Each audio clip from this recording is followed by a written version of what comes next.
Well done Arjun ಜನ್ಯ. ಟ್ರೇಲರ್ನಲ್ಲಿ orange hue ಸ್ವಲ್ಪ ಜಾಸ್ತಿನೇ ಇದ್ದ ಹಾಗಿತ್ತು. ಅದು ಏಸ್ಥೆಟಿಕ್ಸ್ ನ ಸ್ವಲ್ಪ ಕಡಿಮೆ ಮಾಡಿದ್ರು ಕೂಡ ಅದಕ್ಕೆ ಖಂಡಿತವಾಗ್ಲೂ ಒಂದು ಕಾರಣ ಇದ್ದೇ ಇರುತ್ತೆ. ಟ್ರೇಲರ್ ಅಂತೂ ಕಿಕ್ಯಾಸ್. ಸ್ವಲ್ಪ ಉಪೇಂದ್ರ ಅವರ ಕಾನ್ಸೆಪ್ಟ್ ಟ್ರೇಲರ್ ತರ ಇತ್ತು. ಸಿಕ್ಕಾಪಟ್ಟಿ ಕ್ಯೂರಿಯಾಸಿಟಿನ ಹುಟ್ಟಿಸಿದೆ, ಆದ್ರೆ ಏನನ್ನು ಬಿಟ್ಕೊಟ್ಟಿಲ್ಲ. ಆಂಬಿಷನ್ ನ ತೋರಿಸಿದೆ, ಆದ್ರೆ ಆಂಬಿಗ್ಯೂಸ್ ಆಗಿ ಇಟ್ಟಿದೆ. ಒಂದಂತೂ ಪಕ್ಕ, ಇದು ಹೆವಿಲಿ ಹಿಂದೂ ಧರ್ಮ ಮೈಥಾಲಜಿ ಬೇಸ್ಡ್.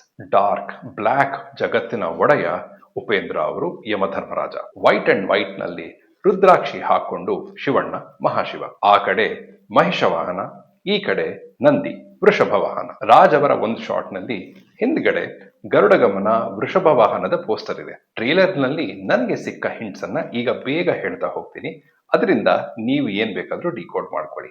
45 ಅಂದ್ರೆ ಒಂದು ಮಂಡಲ. ಒಂದು ಮಂಡಲ ಅಂದ್ರೆ ಅದು ಒಂದು ಕಂಪ್ಲೀಷನ್. ಹುಟ್ಟಿಗೆ ಸಾವು completion. Face the fear, conquer the fear, conquer death, ಸಾವನ್ನ ಗೆಲ್ಲೋದು. ಅದಕ್ಕೇನೆ ಟ್ರೇಲರ್ ಶುರುವಾಗೋದೇ ಗೋರಿ ಹುಟ್ಟು ಸಾವು ಅಂತ. ರಾಜ್ ಒಬ್ಬ ಸಾಮಾನ್ಯ ವ್ಯಕ್ತಿ, ಹಾರ್ಡ್ ವರ್ಕಿಂಗ್ ಪ್ರೊಫೆಷನಲ್. ಆದ್ರೆ ಯಮನ ಪಾಶದಲ್ಲಿ ಸಿಕ್ಕಿ ಬೀಳ್ತಾರೆ, ಆದ್ರೆ ವಾಪಸ್ಸು ಬರ್ತಾರೇನೋ. ಯಮ ಕೂಡ ಭೂಮಿಗೆ ಬರೋ ಹಾಗಿದೆ. ಮಾರ್ಕಂಡೇಯ, ಸತ್ಯವಾನ್ ಸಾವಿತ್ರಿ ಮಿಸ್ಸೇ ಇಲ್ಲದೆ ಇದು ಅರ್ಜುನ್ ಜನ್ಯ ಅವರ ವಾರಣಾಸಿ. ಉಪೇಂದ್ರ ಅವರು ಯಮಧರ್ಮರಾಜರಾದ್ರೆ ಜಾಫರ್ ಸಾದಿಕ್ ಚಿತ್ರಗುಪ್ತನ, ಮೊಟ್ಟ ರಾಜೇಂದ್ರ ಯಾರು, ಪ್ರಮೋದ್ ಶೆಟ್ಟಿ ಯಾರು. ಹಾವುಗಳಿವೆ. ಹಾವು ಅಂದ್ರೆ ಕಾಲಚಕ್ರನ, ಮೃತ್ಯುನ. ಜೀಪ್ನ ಎತ್ತಿ ಹಿಡಿಯೋದು ಉಪೇಂದ್ರ ಅವರ, ಆದ್ರೆ ಕೈಗಳು ಯಾಕೆ ಸಣ್ಣಕ್ಕಿವೆ?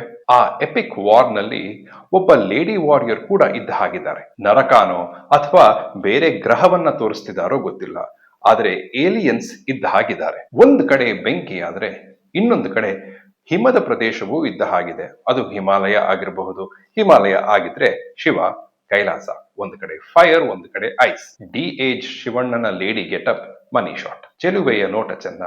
25ನೇ ತಾರೀಕು ಬೇಗ ಬರ್ಲಿ ಇನ್ನ. Highly promising trailer. Well done Arjun ಜನ್ಯ.